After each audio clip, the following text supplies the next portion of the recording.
UP के हाथरस जिले से एक बड़ी खबर सामने आई है। यहाँ के सिकंदराराव कब्जे के फुलराई गांव में आज शाम एक सत्संग के दौरान भगड़म मच गई। इसमें कई लोगों की जान चली गई है। इस मामले में मुख्यमंत्री योगी आदित्यनाथ ने भी दुख व्यक्त किया है। साथ ही मृतकों व घायलों के लिए मुआवजा का भी ऐलान किया है। वहीं आज लोकसभा सत्र के दौरान पीएम नरेंद्र मोदी ने भी मृतकों के प्रति संवेदना प्रकट किया है। साथ ही मृतकों के परिजनों को 2-2 लाख और घायलों को 50-50 हजार की आर्थिक सहायता देने के भी निर्देश दिए हैं।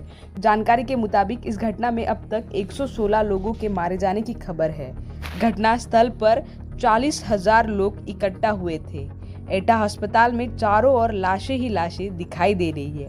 आइए जानते हैं इस पूरे विषय पर प्रत्यक्षदर्शी ने क्या कुछ कहा है। इसके अलावा मुख्यमंत्री योगी आदित्यनाथ ने इस पूरे घटनाक्रम पर क्या कुछ कहा है, जरा सुनिए। ज्योति, क्या हुआ है? कितने लोग इसमें घायल या डेथ हुए? बहुत लोग थे। क्या पूरा हुआ कैसे घटना है? हम सत्संग में गए थे, एक साल थी, वहाँ पर बहुत सारी भीड़ हो रही थी। अचानक सत्संग खत्म हो गया, वहाँ पे बहुत सारी भीड़ हो रही थी।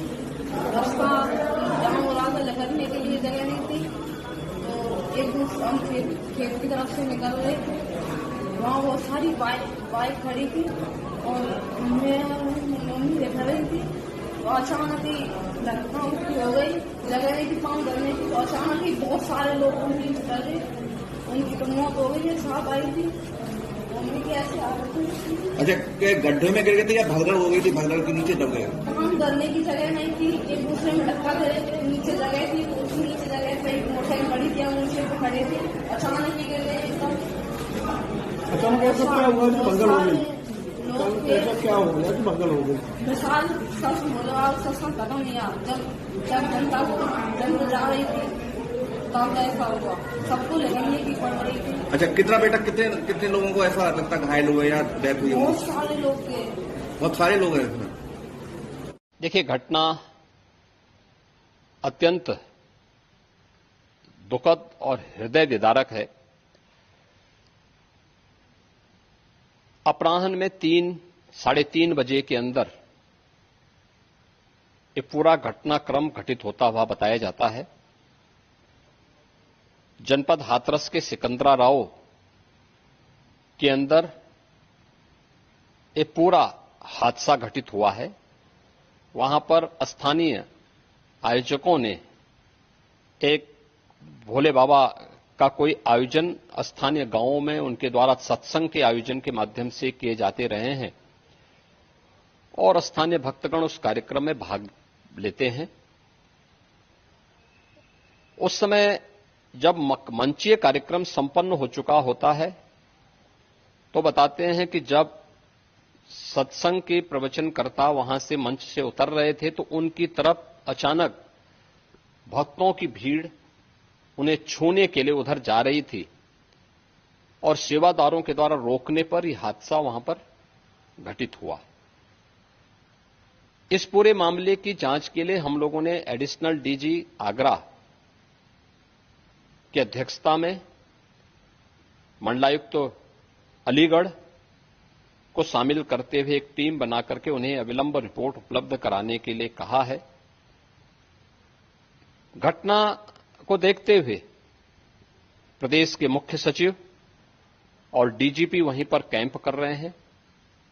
प्रदेश सरकार के 3 मंत्री चौधरी लक्ष्मी नारायण जी, श्री संदीप सिंह जी, श्री असीम अरुण जी, ये तीनों लोग वहां पर घटना स्थल पर ही कैंप करके घायलों को उपचार आदि की व्यवस्था में लगे हुए हैं।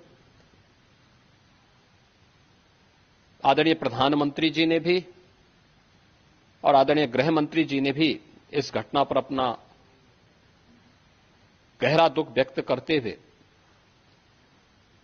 शोक संतप्त परिजनों के प्रति अपनी संवेदना व्यक्त की है और भारत सरकार ने भी और राज्य सरकार ने भी मृतक के परिजन को 2-2 लाख रुपए की और गंभीर रूप से घायल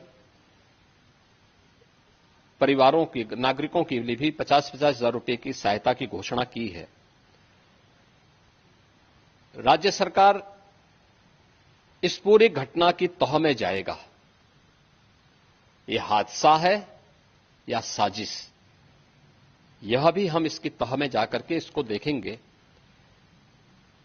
इस प्रकार की घटना पर पीड़ितों के प्रति संवेदना व्यक्त करने की बजाय राजनीति करना यह अत्यंत दुर्भाग्यपूर्ण है और निंदनीय भी। जो लोग इस पे कुछ राजनीतिक दल इस पे राजनीति भी कर रहे हैं, इसको गलत बता रहे हैं, आपको लगता है कि इस तरीके की घटना जब होती है तो राजनीति करने की बजाय सरकार देखिए ये समय पीड़ितों के घावों पर मलहम लगाने का है, पीड़ितों के प्रति संवेदना का है।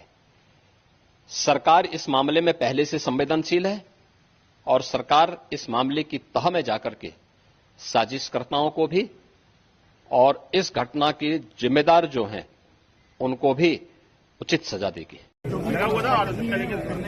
उनके परिजनों को ऑफिशियली कितनी, और अभी जो हम लोगों के पास सूचना एकत्रित हुई है वो लगभग 116 लोग हैं जिनकी मृत्यु हुई है, उसमें 7 बच्चे हैं और अभी 1 पुरुष की बात है, बाकी 6 महिलाएं हैं। और इसमें जिन लोगों का शिनाख्त हो पाया है वो लगभग 72 लोग। मिसिंग कितने हैं सर? तो नहीं, मिसिंग कोई नहीं है। सर किसी के खिलाफ कार्रवाई भी होगी? इसके अलावा अभी बता रहा हूँ वो उनकी शिनाख्त की कार्रवाई की जा रही है, उनके फोटोग्राफ वगैरह लिए गए और फिर उसको अलग मैकेनिज्म से उनके परिजनों को लोकेट करने की कोशिश। सर खलनायक कौन है सर? किसकी भूमिका सामने आ रही है? इसमें कितने लोगों की इकट्ठा होने की कोशिश शासन की ओर से जो इसमें किया जा रहा है वो मैं आपको बता रहा हूँ कि बहुत तत्परता के साथ उनके इलाज आदि हाँ, कैमरा बिल्कुल मुंह पर रख दिया है और बताओ यार उनके घर तक पहुंचाने की व्यवस्था की जा रही है। जो तक है पुलिस के साथ वो वहां तक पहुंचाए जाएंगे। राज्य सरकार ने इसमें 2 लाख मृतकों के लिए और 50,000 घायलों के लिए देने की बात कही है और इतनी ही धनराशि केंद्र सरकार की ओर से भी उन परिवारों को दी जाएगी। अभी तक की जांच में जिम्मेदार कौन है सर? जिम्मेदार कौन है? सबसे बड़ा मुख्यमंत्री जी ने एडीजी और कमिश्नर इन 2 लोगों को बताया है कि 24 घंटे के अंदर अपनी जांच पूरी करके रिपोर्ट दें।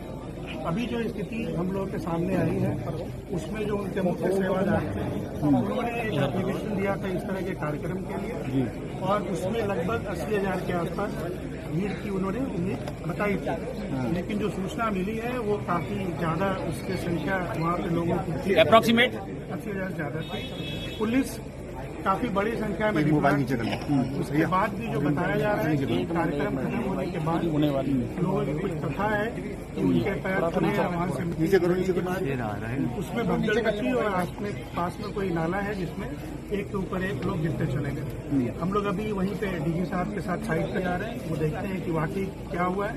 लेकिन ये मैं आपको आश्वस्त करना चाहूंगा कि बहुत सख्त कार्रवाई होगी जो लोग इसमें दोषी हैं और इसके साथ ही इसकी व्यवस्था भी की जाएगी कि इस तरह की घटना की कभी पुनरावृत्ति नहीं। सर क्या आयोजक संपर्क में है इस वक्त? सर क्या उनके ऊपर भी FIR होगी, कार्रवाई होगी? इतनी बड़ी घटना है तो बहुत सख्त FIR होगी और बहुत सख्त कार्रवाई। जिम्मेदारी सर अभी तक सर इनके खिलाफ पहले भी मुकदमे हो रखे हैं जहाँ पे इन्होंने प्रशासन की बातें नहीं मानी थी और कोविड के टाइम पे भी बहुत सारे लोगों को इकट्ठा। तो कैसे इजाजत दे दी? एसटी